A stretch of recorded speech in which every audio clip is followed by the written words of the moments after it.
Hello friends, welcome to my academy. तो friends, जैसा कि आप सभी को पता है, सीटेट 2024 जो कि आपका 21 जनवरी को होने वाला है, उसके लिए हम लोग कंटिन्यूअस ईवीएस की प्रिपरेशन कर रहे थे, जिसमें मैंने आप लोगों के साथ में जो 3rd to 5th एनसीईआरटी के कंटेंट की क्लास है वो पूरा अच्छी तरीके से कवर अप करा दिया है, जिसकी प्लेलिस्ट भी मैंने बना दी है। तो आप जहाँ जा करके वहाँ से उन क्लासेस को देख सकते हो। अब हम लोग जो है उन क्लासेस से रिलेटेड जितने भी आपके क्वेश्चन बने हुए हैं आपके प्रीवियस ईयर क्वेश्चन में, उन क्वेश्चनों को यहाँ पर सॉल्व करेंगे। ओके, तो देखिए यहाँ पर जो आपका फर्स्ट क्वेश्चन पूछा हुआ है वह है हमारे देश के किस एक भाग के अधिकांश व्यक्ति अपने घरों के आंगन में टैपियोका और नारियल उगाते हैं और इनका उपयोग करके स्वादिष्ट भोजन तैयार करते हैं। ठीक है, यहाँ पे फर्स्ट ऑप्शन आपको दे रखा है केरल, सेकंड दिया है गोवा, थर्ड दिया है असम और फोर्थ दिया है आंध्र प्रदेश। तो देखिए इसका राइट आंसर आपको बताना है। तो देखिए फ्रेंड्स, यहाँ पर जो इसका राइट आंसर है वो हो जाएगा केरल। ठीक है, केरल में जो है अधिकांश लोग अपने घरों के आंगन में टैपियोका और नारियल को उगाते हैं। ठीक है, टैपियोका देखिए आपकी एक रूट होती है, ठीक है, जड़, ये भी आपको ध्यान में रखना है। नेक्स्ट क्वेश्चन है आपका, पक्षियों की उस प्रजाति का नाम क्या है जिसमें नर पक्षी अनेक सुंदर घोंसले बनाता है, केवल एक घोंसला चुनते हैं और मादा पक्षी उनमें से और अंडा देते हैं। तो देखिए जो मतलब आपको पक्षियों की उस प्रजाति को बताना है जिसमें कि नर पक्षी क्या करता है, सुंदर सुंदर घोंसले बनाता है और मादा पक्षी जो है उनमें से किसी एक घोंसले को चूज करते हैं वहाँ पर, और उसमें जो है वो पक्षी अपने अंडे को देती है। तो यहाँ पे ऑप्शन दे रखा है आपका, फर्स्ट ऑप्शन दिया है कलचिड़ी, सेकेंड दे रखा है शकरखोड़ा, थर्ड दिया है दर्जन चिड़िया और फोर्थ दिया है बया यानी कि बीबर। ठीक है, यहाँ पर जो आपका राइट आंसर हो जाएगा वो हो जाएगा बया यानी कि वीवर। वीवर पक्षी क्या करता है, ये जो इसका नर पक्षी होता है, ठीक है, वो सुंदर सुंदर घोंसले तैयार करता है और मादा पक्षी जो है उनमें से जो घोंसला उसे अच्छा लगता है उसमें जा करके वो अपना अंडा देती है। ठीक है, इसकी देखिए जो सबसे खास बात होती है वीवर पक्षी की कि ये जो इनका जो घोंसला होता है ये सिर्फ और सिर्फ उसको एक ही बार यूज़ करते हैं। अब पक्षी अपने घोंसले का यूज़ क्यों करते हैं, अंडे देने के लिए सिर्फ और सिर्फ। ठीक है, तो एक ही बार यूज़ करता है, उसके बाद में जैसे ही सीजन चेंज होता है उसके बाद में फिर से ये जो है वीवर जो भी नर पक्षी होंगे वो क्या करेंगे, फिर से घोंसला बनाएंगे और फिर से जो मादा वीवर पक्षी होंगी वो क्या करेंगी, जो उनको पसंद आएगा घोंसला उसमें जा करके वो अपना अंडे देंगी। ठीक है, तो यहाँ पर आपका फोर्थ वाला ऑप्शन राइट आंसर हो जाएगा। एक तरीके से मतलब ये लोग अपना स्वयंवर रचाते हैं। ठीक है, नेक्स्ट क्वेश्चन है आपका, मसालों का वह समूह जिसके प्रत्येक सदस्य को केरल में उगाया जाता है कौन सा है। तो देखिए फर्स्ट ऑप्शन आपका यहाँ पर दे रखा है काली मिर्च, हल्दी, तेजपत्ता, सेकंड दिया है तेजपत्ता, काली मिर्च, इलायची, थर्ड दे रखा है जीरा, लाल मिर्च, तेजपत्ता और फोर्थ ऑप्शन दिया है जीरा, काली मिर्च और इलायची। ठीक है, तो यहाँ पर कहाँ की बात हो रही है, केरल। ठीक है, आपको मसालों का वह समूह बताना है जो कि केरल में उगाया जाता है। तो देखिए यहाँ पर जो आपका राइट आंसर हो जाएगा, यहाँ पर आपका राइट आंसर हो जाएगा ऑप्शन नंबर सेकेंड, तेज पत्ता, काली मिर्च और इलायची। ठीक है, अगर बात करें केरल की, देखिए जो केरल है आपका वो तेज पत्ता और काली मिर्च का सबसे बड़ा उत्पादक है। ठीक है, ये भारत में, ये कहाँ की बात हो रही है, भारत में जो केरल है वो तेजपत्ता और काली मिर्च का जो है सबसे बड़ा उत्पादक है। अगर बात करें इलायची की, तो देखिए इलायची जो होती है इसको मसालों की रानी भी कहा जाता है। ठीक है, तो ये सारे पॉइंट आपको ध्यान में रखने हैं जो कि बिल्कुल छोटे छोटे बट आपके लिए इंपॉर्टेंट है। नेक्स्ट क्वेश्चन है आपका, डॉक्टर ने किसी व्यक्ति को प्रतिदिन दवाइयों के साथ हरे पत्तेदार सब्जियां, आंवला और गुड़ खाने का सुझाव दिया। यह व्यक्ति कोई रोगी होनी चाहिए जो पीड़ित है एनीमिया से, बुखार से, मलेरिया से, मियादी बुखार से। तो देखिए ये सिर्फ और सिर्फ प्रैक्टिस सेट है आपकी। इसकी जो एनालिसिस वाली क्लासेस है, जो कंटेंट की क्लासेस, जो मैंने बिल्कुल अच्छी तरीके से पूरा 11 क्लासेस है आपकी, जिसमें कि मैंने पूरी एनसीईआरटी को आपकी कवर करा दिया। तो आप उन क्लासेस को एक बार जरूर देखिए, आपके लिए काफ़ी हेल्पफुल रहेगी। ठीक है, तो देखिए यहाँ पर जो आपका राइट आंसर हो जाएगा वह हो जाएगा एनीमिया से। ठीक है, क्योंकि डॉक्टर ने जो है प्रतिदिन दवाइयों के साथ में हरे पत्तेदार सब्जियां और आंवला और गुड़ खाने का सुझाव दिया है। तो वह व्यक्ति जो किस चीज़ से पीड़ित है, एनीमिया से। ठीक है, देखिए एनीमिया जो होती है वो एक ऐसी बीमारी होती है जिसमें कि आरबीसी, ठीक है, जो हमारे बॉडी में आरबीसी, रेड ब्लड सेल्स जो होते हैं उनकी गुणवत्ता में जो है कमी हो जाती है। ठीक है, और व्यक्ति के शरीर में ऑक्सीजन युक्त रक्त की कमी हो जाती है। और इस रोग से बचने के लिए जो डॉक्टर होते हैं या फिर मतलब हमें खुद से जो है हरी पत्तेदार सब्जियां, आंवला, चुकंदर, ठीक है, शकरकंद, ब्रोकली व अन्य अनाजों का सेवन करना चाहिए। ठीक है, तो आई होप कि आप लोगों को ये पॉइंट समझ में आ गया होगा। तो अगर एनीमिया से पूछे कि एनीमिया से जो है बचने के लिए क्या खाना चाहिए, तो हमें जो हरे पत्तेदार सब्जियां होती है, गुड़ हो गया हमारा, आंवला हो गया, ये सारी चीज़ें हमें लेनी चाहिए। नेक्स्ट क्वेश्चन है आपका ब्रॉन्ज के बारे में यहाँ पर बात हो रही है, कांसे के बारे में। एक मिश्र धातु है जिसका प्रमुख संघटक है। तो देखिए जब मैंने कंटेंट की क्लासेस कराई थी तो वहाँ पर मैंने इस क्वेश्चन के बारे में आप लोगों को डिस्कस किया था। बट देखिए यहाँ पर फर्स्ट ऑप्शन आपका दे रखा है सीसा और टिन, कॉपर और टिन, कॉपर और जिंक, एल्युमिनियम, कॉपर तथा टिन। तो अगर हम बात करें ब्रोंज की, कांसा की बात करें, तो जो कांसा है वो किसका मिश्र धातु है आपका, वह है कॉपर और टिन का। ठीक है, तो यहाँ पे आपका सेकंड वाला ऑप्शन जो है बिल्कुल करेक्ट हो जाएगा, जिसमें कि 88% तक जो है जो हमारा ब्रोजन होता है, जो हमारा कांस्य होता है, उसमें 88% तक आपका कॉपर होता है। उसके बाद में 12% तक जो है आपका टिन होता है। ठीक है, टिन होता है और 88% तक आपका कॉपर होता है। ये किसका मिश्र धातु है, ब्रोजन का। ठीक है, तो यहाँ पे ऑप्शन नंबर आपका सेकंड वाला बिल्कुल राइट आंसर हो जाएगा। जो हमारा कांस्य होता है इसका उपयोग जो है कहाँ पर किया जाता है, सिक्के, ठीक है, घंटी, बर्तन वगैरह बनाने में इसका उपयोग किया जाता है। नेक्स्ट क्वेश्चन आपका पूछा है दुनिया में प्रसिद्ध पश्मीना के बारे में नीचे दिए गए कथनों पर विचार कीजिए। फर्स्ट ऑप्शन आपका दे रखा है यहाँ पर, एक पश्मीना साल में 6 स्वेटरों के बराबर गर्मी होती है। और उसके बाद में सेकेंड ऑप्शन दिया है, कोमल पश्मीना पहाड़ी बकरियों की एक विशेष नस्ल से एकत्रित किया जाता है जो 5000 मीटर ऊंचे पहाड़ों पर रहती हैं। ठीक है, और थर्ड दिया है, सर्दियाँ अत्यधिक सर्दी से बचने के लिए बकरियों के शरीर पर गर्म बालों की एक परत उग जाती है। पतले बालों की बकरियों के शरीर से काटने के पश्चात मशीनों द्वारा बुनाई की जाती है। ठीक है, यहाँ पर आपको ऑप्शन दे रखा है केवल ए, उसके बाद में सेकेंड ऑप्शन यहाँ पे थोड़ा सा टाइपिंग मिस्टेक होगी, केवल डी। और उसके बाद थर्ड ऑप्शन दे रखा है ए, सी और डी। उसके बाद में फोर्थ दिया है ए, बी और सी। ठीक है, तो इस तरीके के क्वेश्चन अब आपके एग्जाम में ज़्यादा देखने को मिल रहे हैं, जिसमें कि अगर आपने एनसीईआरटी का जो कंटेंट के पॉइंट है अगर उसको अच्छी तरीके से कवरअप नहीं किया होगा तो इस तरीके के क्वेश्चन को 90% अभ्यर्थी जो है गलत करके आते हैं। ठीक है, तो आपके लिए ये क्वेश्चन मोस्ट इंपॉर्टेंट है क्योंकि ऐसे क्वेश्चन आपके एग्जाम में आने लगे हैं। ठीक है, तो आपको ऐसे क्वेश्चनों को बिल्कुल अच्छी तरीके से रीड करके जाना है। मैंने एक एक पॉइंट को अच्छी तरीके से एक्सप्लेन किया हुआ है वहाँ पर। तो देखिए इसमें आपका कौन कौन सा जो है ऑप्शन सही हो जाएगा। हम बात करें फर्स्ट ऑप्शन की, ठीक है, एक बार इसको फिर से पढ़ते हैं, उसके बाद में बताते हैं कौन कौन सा जो आपका ऑप्शन सही है, ताकि आपको प्रॉपर समझ में चीज़ें आ सके। ठीक है, फर्स्ट ऑप्शन आपका दे रखा है, एक पश्मीना शाल में 6 स्वेटरों के बराबर गर्मी होती है। ये आपका जो है बिल्कुल करेक्ट आंसर है। ठीक है, 6 साल के बराबर जो है गर्मी होती है पश्मीना शाल में, इसलिए ये काफ़ी ज़्यादा महंगी भी मिलती है। सेकेंड आपका ऑप्शन क्या दिया दे रखा है, कोमल पश्मीना पहाड़ी बकरियों की एक विशेष नस्ल से एकत्रित किया जाता है जो 5000 मीटर ऊंचे पहाड़ों पर रहती है। तो ये वाला ऑप्शन भी आपका बिल्कुल करेक्ट दिया है। ठीक है, तो ए और बी तो यहाँ पर करेक्ट हो गया आपका। अब सी और डी को भी एक बार चेक कर लेते हैं, ए और बी आपका जो है यहाँ पर करेक्ट है। उसके बाद में सी और डी में देखते हैं, तो देखिए यहाँ पर सी ऑप्शन दे रखा है, अत्यधिक सर्दी से बचने के लिए बकरियों के शरीर पर गर्म बालों की एक परत उग जाती है। तो ये भी आपका ऑप्शन जो है बिल्कुल करेक्ट दे रखा है। ऑप्शन सी भी आपका करेक्ट दे रखा है।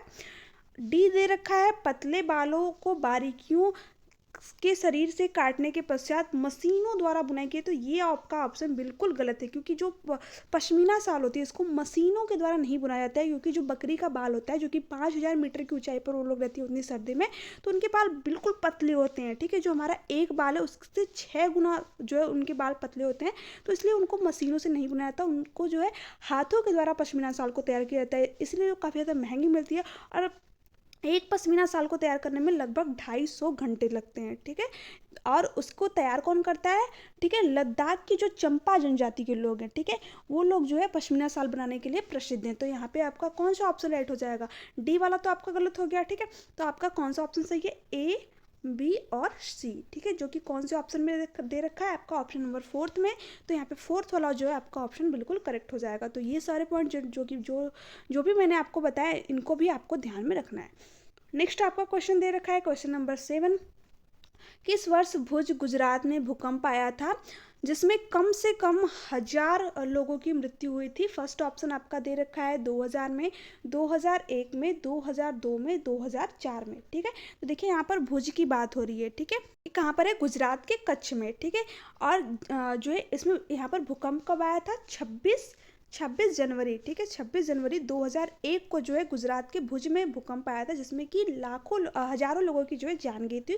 तो यहाँ पे आपका राइट आंसर कौन सा हो जाएगा? ऑप्शन नंबर सेकंड, ठीक है, 2001 जो है आपका राइट आंसर हो जाएगा। ये डेट भी आपको याद रखनी नहीं है 26 जनवरी, क्या पता नेक्स्ट टाइम आपसे जो है डेट दे करके पूछ ले और थोड़ा बहुत इसमें जो है चेंज कर दे आपका, तो ये डेट भी आपका ध्यान में रखनी है। और ये जो है 26 जनवरी, ठीक है, तो आप सभी को पता है कि 26 जनवरी को आपका गणतंत्र दिवस मनाया जाता है। तो ये कौन से गणतंत्र दिवस पे आया था? 52वें, ठीक है, 52वें गणतंत्र दिवस के दिन ये जो है भुज में ये भूकंप आया था 2001 को, ठीक है। नेक्स्ट क्वेश्चन आपका दे रखा है, हमारे देश की राजधानी की स्थिति के सापेक्ष हिमाचल प्रदेश की राजधानी शिमला और मध्य प्रदेश की राजधानी भोपाल क्रमशः स्थित है। उत्तर और दक्षिण में, दक्षिण पूर्व और उत्तर पश्चिम में, दक्षिण पश्चिम और उत्तर पश्चिम में, उत्तर पूर्व और उत्तर पश्चिम में। तो देखिए फ्रेंड्स, यहाँ पर मैप से आपके, ठीक है, मैप से आपके 1 से 2 क्वेश्चन, इवन 2 से 3 क्वेश्चन भी पूछे जाते हैं। तो एक बार आप अपने मैप को, इंडिया का जो मैप है उसको पूरा अच्छी तरीके से ट्रिक के साथ, ठीक है, एक बार जरूर अच्छी तरीके से देख लीजिएगा। अगर आपको नहीं समझ में आ रहा है किस तरीके से जो है मैप को आपको याद करना है, तो आप जो है अगर आप मुझे कमेंट सेक्शन में कमेंट कर सकते हो, मैं उसके लिए एक ट्रिक आपको शेयर कर दूंगी, जो कि मैंने अपने एग्जाम टाइम देते टाइम उस ट्रिक को जो है अप्लाई किया था, और उससे जो इंडिया का मैप हो मुझे प्रॉपर अच्छी तरीके से, मतलब कौन सा स्टेट जो है कहाँ पर, ये अच्छी तरीके से समझ में आ गया था। ओके, तो मैं आप लोगों को एक अलग से वीडियो में उन सारे ट्रिक को बता दूंगी, जिससे कि आपको मैप वाले क्वेश्चन में बिल्कुल भी मिस्टेक ना हो किसी भी एग्जाम के लिए। ओके, तो आप अगर आप चाहते हो तो आप नीचे कमेंट सेक्शन में कमेंट करके जरूर बताइएगा। ओके, तो देखिए यहाँ पर मैप से क्वेश्चन बनाया है, तो यहाँ पर जो क्वेश्चन नंबर 8 है, ठीक है, इसका जो राइट आंसर आपका हो जाएगा वह हो जाएगा उत्तर दक्षिण में, ठीक है। अगर बात करें हमारे देश की राजधानी की स्थिति में सापेक्ष हिमाचल प्रदेश की राजधानी शिमला और मध्य प्रदेश की राजधानी भोपाल की, तो कहाँ पर स्थित है? उत्तर और दक्षिण में, ठीक है। ये आपको चीज़ें मैप में ही समझ में आएंगी, बट यहाँ पर जो है आप मैप में चेक कर लीजिएगा। ओके, नेक्स्ट क्वेश्चन है आपका, शिमला हिमाचल प्रदेश में रहने वाला कोई व्यक्ति पहले भोपाल मध्य प्रदेश का भ्रमण करता है और इसके पश्चात वह गांधीनगर गुजरात जाना चाहता है, उसकी यात्रा की दिशाएं होंगी पहले दक्षिण पूर्व और इसके पश्चात पश्चिम की ओर, दक्षिण पश्चिम और दक्षिण पश्चिम और इसके पश्चात पूर्व की ओर, दक्षिण और इसके पश्चात पश्चिम की ओर, दक्षिण और इसके पश्चात पूर्व की ओर। तो देखिए यहाँ से फिर से आपसे एक जो है क्वेश्चन, 2 क्वेश्चन आपको इसी जो मैं प्रैक्टिस सेट करा रही हूँ, इसी में 2 क्वेश्चन आपको मैप से मिल गए, ठीक है। तो मैप आपके लिए काफ़ी ज़्यादा इंपॉर्टेंट है, आपके एग्जाम में आता है, आप थोड़ा सा क्वेश्चन आपको घुमा के देगा और आप कन्फ्यूजन आपके अंदर क्रिएट हो जाएगी। तो 2 क्वेश्चन आपको अगर बचाने हैं तो आप जो है एक बार मैप को अभी से स्टार्ट कर दीजिए, 10 से 15 दिन आप मैप को देखेंगे, आपकी मतलब माइंड में ऑटोमेटिक सेट हो जाएगा कि जो है कौन सी स्टेट जो है कहाँ पर है। तो देखिए यहाँ पर जो आपका राइट आंसर है क्वेश्चन नंबर 9 का, वह हो जाएगा आपका ऑप्शन नंबर 3, ठीक है, दक्षिण और इसके पश्चात पश्चिम की ओर। जब जो है शिमला जो कि आपका हिमाचल प्रदेश में है, रहने वाला कोई व्यक्ति पहले भोपाल जाएगा, ठीक है, पहले भोपाल मध्य प्रदेश जो कि भोपाल आपका है वो मध्य प्रदेश के अंदर है, भ्रमण करना चाहते हैं, तो इसके पश्चात वो गांधीनगर गुजरात जाना चाहते हैं, तो उसकी यात्रा किस दिशा में होगी? तो पहले वो दक्षिण और इसके पश्चात में पश्चिम की ओर उसकी यात्रा जो है होगी। नेक्स्ट आपका क्वेश्चन दे रखा है यहाँ पर, हमारे देश में किस राज्य केंद्र शासित प्रदेश की सीमा समुद्र तट अरब सागर से लगती है? आंध्र प्रदेश, कर्नाटक, पुदुचेरी, पश्चिम बंगाल। तो देखिए यहाँ पर जो क्वेश्चन नंबर 10 है आपका, ठीक है, इसका जो राइट आंसर हो जाएगा आपका वो हो जाएगा ऑप्शन नंबर सेकंड, ठीक है, कर्नाटक जो है आपका यहाँ पर राइट आंसर हो जाएगा। देखिए जो हमारे देश में कर्नाटक राज्य की सीमा है वो अरब देश से लगती है। कर्नाटक की बात करें तो कर्नाटक दक्षिण भारत का एक प्रमुख राज्य है, जिसके पश्चिम में अरब सागर स्थित है, जबकि आंध्र प्रदेश, ठीक है, आंध्र प्रदेश, पुदुचेरी और पश्चिम बंगाल देश के पूर्वी हिस्से में स्थित है, जहां बंगाल की खाड़ी स्थित है। तो आई होप कि आप लोगों को क्वेश्चन का आंसर समझ में आ गया होगा, कर्नाटक आपका बिल्कुल राइट आंसर हो जाएगा। एक बार आप मैप को जरूर देख के जाइएगा, मैं आपसे बार बार यही बोल रही हूँ, ठीक है, क्योंकि मैप से जब आपके किसी मतलब जो आपका एग्जाम होता है, कभी कभी ऐसा होता है कि मैप से आपके एग्जाम में 3 से 4 क्वेश्चन भी आ जाते हैं, तो ये क्वेश्चन आप इसमें मिस्टेक कर दोगे, इसलिए आप मैप को एक बार जरूर देख के जाइएगा। नेक्स्ट क्वेश्चन यहाँ पर आपसे पूछ रखा है, विशेष प्रकार का नृत्य जिसे चिराव कहते हैं कहाँ के लोगों द्वारा किया जाता है? असम, मिजोरम, उड़ीसा, झारखंड। तो देखिए अगर चिराव नृत्य की बात करें तो यार मैंने एनालिसिस वाले क्लास में भी आप लोगों को बताया था, चिराव नृत्य जो है कहाँ पर किया जाता है? आपका मिजोरम के अंदर, ठीक है। तो यहाँ पे आपका क्वेश्चन नंबर जो है आंसर नंबर जो है यहाँ पर सेकेंड वाला जो है बिल्कुल राइट आंसर हो जाएगा। देखिए अगर चिराउ नृत्य की बात करें तो चिराउ नृत्य जो है आपका मिजोरम राज्य के लोगों का एक प्रमुख नृत्य है। और इस नृत्य में बांस नृत्य, इस नृत्य जो है आपका जो ये डांस है उसको बांस नृत्य के रूप में भी जाना जाता है, क्योंकि नृत्य करते समय बांस का उपयोग किया जाता है इसमें, ठीक है। इस नृत्य को 6 से 8 लोगों द्वारा बांस की एक जोड़ी पर दूसरी जोड़ी की ओर जोड़ी को क्षैतिज रूप से जमीन पर रखकर विशेष अवसरों पर जो है ये किया जाता है। जैसे कि फसल की जो अच्छी पैदावार हो गई तो उस पर जो है डांस किया जाता है। इसी प्रकार नृत्य में, ठीक है, संगीत वाद्य यंत्रों के रूप में जड़ियाल व ड्रम का उपयोग भी किया जाता है। जो ड्रम होते हैं ना उनको जो है यहाँ पर जब ये डांस किया जाता है तो वहाँ पर उसका यूज़ किया जाता है। तो आई होप कि आप लोगों को ये चीज़ें समझ में आ गई। बाकी मैंने इसका प्रॉपर एनालिसिस आपको कंटेंट की क्लास में बताया हुआ है। नेक्स्ट आपका क्वेश्चन है क्वेश्चन नंबर 12।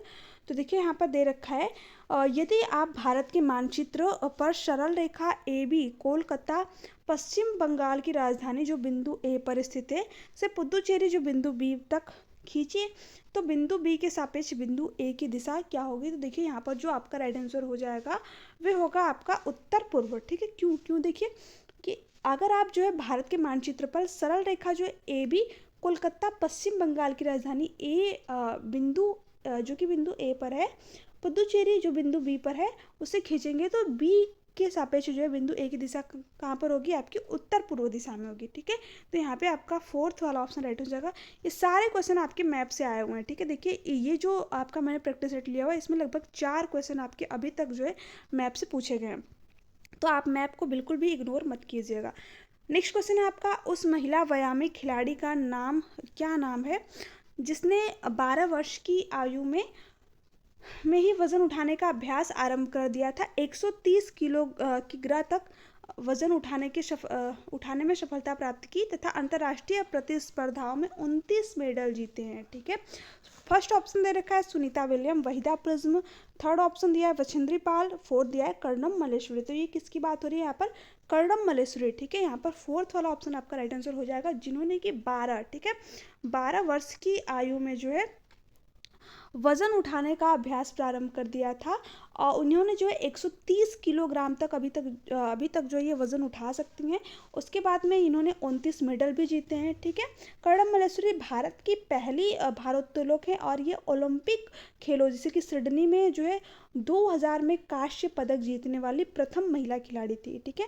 इनका जन्म कब हुआ था, इनका जन्म जो है 1 जून, ठीक है, मैं यहाँ पर लिख भी देती हूँ 1 जून, ठीक है, 1 जून 1975 को कहाँ पर हुआ था, श्रीकाकुलम में, ठीक है, श्रीकाकुलम में जो है इनका जन्म हुआ था। तो यहाँ पे थोड़ी सी लिखने में प्रॉब्लम हो रही है, आप लोग नोट कर लीजिएगा। तो ये कुछ कर्णम मल्लेश्वरी से रिलेटेड इंपॉर्टेंट पॉइंट थे जो कि आप लोग जान लीजिए। क्या पता आपकी एग्जाम में क्वेश्चन पूछ दे, क्योंकि अब जो क्वेश्चन का लेवल भी जो है इंक्रीज हो चुका है। तो कहाँ से किस तरीके से, क्योंकि देना तो इनको इन्हीं टॉपिकों से क्वेश्चन है, बट क्वेश्चन क्या करेंगे, थोड़ा सा घुमा करके देंगे। तो आप सारे पॉइंटों को अपने माइंड में बैठा के रखिए। नेक्स्ट आपका क्वेश्चन दे रखा है, ईवीएस के संदर्भ में बच्चा अपने वातावरण को निम्न में से किस ढंग से देखता है, उसके पृथक रूप से, उसके समग्र रूप में, उसके साधारण रूप में, उसके थीम के रूप में। तो देखिए ईवीएस के अगर संदर्भ में बात करें तो बच्चा जो है अपने वातावरण को कैसे देखता है, समग्र रूप में, ठीक है, कैसे देखता है, समग्र रूप में। तो यहाँ पे आपको ऑप्शन नंबर सेकंड वाला जो है बिल्कुल करेक्ट आंसर हो जाएगा। तो ये थे आज के कुछ 15 इंपॉर्टेंट क्वेश्चन। आपके इन 15 क्वेश्चन में से कितने क्वेश्चन सही हुए आप नीचे कमेंट सेक्शन में कमेंट करके जरूर बताइएगा। आपको आज के क्वेश्चन कैसे लगे ये भी बताइएगा, और आपको इसका प्रॉपर एनालिसिस चाहिए तो आप जो है कंटेंट की क्लासेस देख सकते हो। मैंने प्रॉपर वहाँ पे अच्छी तरीके से सारी चीज़ें एक्सप्लेन की हुई है आपको, ठीक है। और आगे भी इसकी क्लासेस जो है कंटिन्यू रहेगी, तो आप डेली लगातार इन क्लासेस को जरूर देखिए। यकीन मानिए इससे बाहर जो है आपका ईवीएस का पेपर नहीं जाएगा, ठीक है। जो भी अगर आपका जो एनसीईआरटी से क्वेश्चन आया तो आज सिर्फ और सिर्फ इन्हीं टॉपिकों से आपका क्वेश्चन बनने वाला है, जो कि मैं आप लोगों के साथ में डिस्कस कर ही रही हूँ। साथ ही साथ अगर देखिए जो आपकी साइंस की क्लासेस है वो भी डेली कराई जा रही है, तो आप जो है उन क्लासेस को जरूर देखिए। इसका अगर आपको इसका पीडीएफ चाहिए तो आप जो है टेलीग्राम चैनल पे जो है मैं नीचे डिस्क्रिप्शन बॉक्स में आपको टेलीग्राम का लिंक दे दूँगी, वहाँ से आप जा करके पीडीएफ को डाउनलोड करके अपना रिवीजन कर सकते हो। ठीक है, इसका आंसर भी मैं वहाँ पर दे दूँगी। यहाँ पर तो आपको क्वेश्चन में आंसर नहीं मिलेंगे, बट वहाँ पर मैं आपको विद आंसर जो है ये सारे क्वेश्चन वहाँ पर सेंड कर दूँगी। तो आप एक बार खुद से लगाइएगा। ठीक है, अब मैं नीचे यहाँ पर बॉक्स में आपका आंसर भी सेंड कर दूँगी। वीडियो अच्छी लगी तो प्लीज़ चैनल को सब्सक्राइब कर लीजिएगा, बेल आइकन को प्रेस कर दीजिएगा, ताकि ऐसी ही इन्फॉर्मेशन कोई भी इन्फॉर्मेशन हो सीटेट से रिलेटेड या फिर सीटेट से रिलेटेड कोई भी क्लासेस हो, किसी भी टीचिंग भर्ती की किसी भी शिक्षक भर्ती से रिलेटेड कोई भी क्लासेस हो, तो आपको टाइम पर प्रोवाइड होती रहे। Thank you so much.